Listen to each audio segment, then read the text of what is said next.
Hindi madali ang kumita, no, if you are using our hands to produce something, no.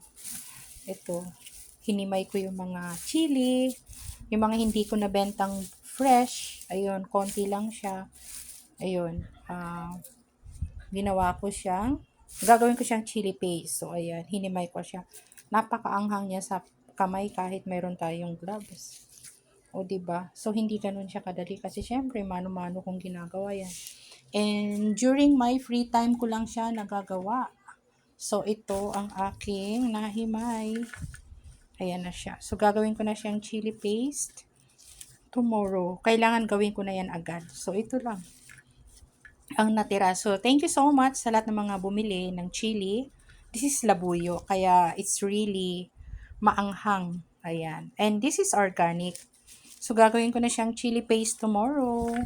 Natapos ko rin himayin. And, ito yung naunang batch. Gagawin ko na naman siyang, ano to, chili flakes naman ang gagawin ko dito. Flakes naman siya kasi tinutuyo ko siya. So, yan ang aking gagawing chili flakes. Kaya, ayan, ang aking trabaho after my mga meetings. Kaya, o, diba? Gawin natin productive bago tayo matulog. So, bye everyone!